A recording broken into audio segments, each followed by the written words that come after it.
छत्तीसगढ़ के रायपुर से बीजेपी सांसद बृजमोहन अग्रवाल ने जी राम जी बिल पर विपक्ष के विरोध पर पलटवार किया है। इसे भगवान राम की ननिहाल छत्तीसगढ़ और ग्रामीण विकास से जोड़ते हुए बृजमोहन अग्रवाल ने इस बिल की खूबियां गिनाते हुए विपक्ष पर हमला बोला है।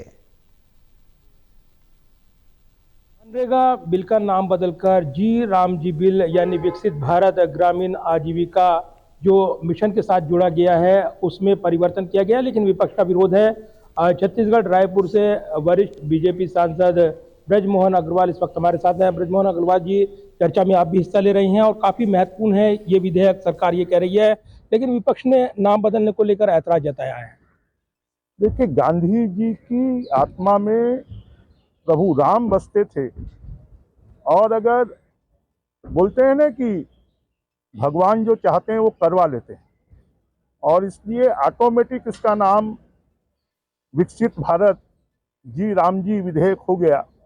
और ये विधेयक पूरे देश की ग्रामीण अर्थव्यवस्था को, ग्रामीण विकास को एक नई ऊंचाई देगा। गांव में विकसित भारत की तर्ज पर विकसित गांव बने, इसको एक बड़ी पहल देगा और वहां पर स्थायी संपत्तियां बने। अभी तक मनरेगा में गड्ढे खोदना और गड्ढे भरना खाली इसका काम होता था। अब वहां पर स्कूल के भवन बनेंगे, अब वहां पर पंचायत भवन बनेंगे, अब वहां पर स्वास्थ्य केंद्र के भवन बनेंगे, वहां पर राशन दुकानों के केंद्र बनेंगे, वहां पर सहकारी सोसाइटियों के केंद्र बनेंगे। और इसके लिए केंद्र सरकार ने राज्य सरकारों को भी इन्वॉल्व किया है। 60-40 का जो बजट की अवधारणा की है, क्योंकि केंद्र सरकार ने पहले ही जो केंद्र का शेयर है वो 32% से बढ़ाकर 42% कर दिया है। और राज्यों के लिए इस विधेयक में विशेष उनको बाध्यता की है कि उनको 125 दिन का काम देना पड़ेगा, और अगर काम नहीं देंगे तो बेरोजगारी भत्ता देना पड़ेगा। इसलिए एक ऐतिहासिक बजट है, ये राम राज्य की कल्पना को साकार करने वाला विधेयक। छत्तीसगढ़ की बात करें, ननिहाल कहा जाता है भगवान श्री राम का, क्या छत्तीसगढ़ के लिए ये प्रभाव डालेगा? और विशेष राज्य की बात करें तो उस पर क्या असर आप देखते हैं? निश्चित रूप से छत्तीसगढ़ के विकास में भी ये बड़ा योगदान देगा।